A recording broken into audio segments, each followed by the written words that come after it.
Sometimes you're around there, you think it's gonna happen again. It's like it brings memory back.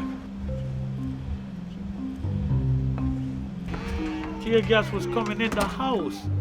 I had to tell them, put something under the door so, the tear gas don't get inside. Because, their grandmother is very sickly. I was here, my eyes them was burning. That would have went any further than I had to run in, rush in there. Luckily, your house. And you have to cover up. I know where to go exactly to reach for my water in the house. After that happened, my whole world turned upside down. It's changed. It's never gonna be the same again. The night after, I couldn't sleep. I was in my room, locked up, scared to death. If I even hear a car go by, I'm looking out, make sure, it was like it's never an end in sight. A friend of mine have a store around the corner, a phone store. And when they break into a store, he was right in the store, and he couldn't do nothing about it. He couldn't do nothing about it. He just let them take what they wanted. How you gonna come in our neighborhood and do these things, and then when you left, you make it look like we did it? We don't have nothing to do with this. It's not easy when you ask for help, and you see the help that we get. We fighting a losing battle. Look, I'm gonna show you this.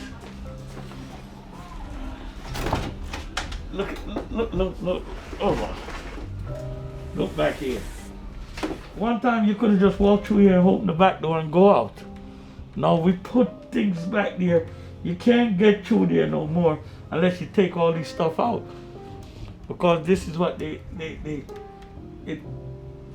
make me just so paranoid. I feel like somebody might come through here, and yeah, that's why I just lock it off, period. After this, you think you could trust the police, and after that, you can't trust the police no more. So who can you trust?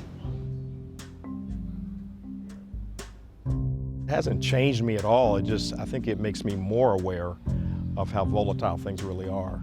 So I was out here with my son, who at the time was 17 years old. I'm born and raised in this neighborhood. It's the first time I've seen military-style tanks. The officer in the tank turned and fired at the peaceful crowd. There were clergy persons like myself in there. There were older people. There were even some young people who were standing there, and they were just kind of watching, and they chose to fire on us.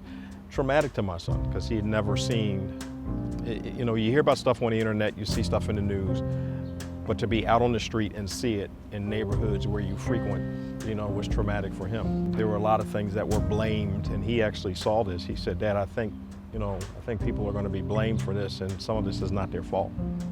What needs to happen is justice. There was really nowhere to run. We had to be in it because that's where we live. I live just a couple of houses down from 52nd Street itself, so we had no choice but to be in the middle of everything. Without any warning, the tear gas canisters were just being shot in every direction. I witnessed an elderly woman being shot in the face with a rubber bullet. I was tear gassed several times. That May 31st day felt like a shock to everyone and was like, whoa, like that was like a level that we hadn't seen. Since then, I really got into organizing work. I worked with the Drexel Lawyering Clinic and the ACLU-PA on an appeal to the United Nations.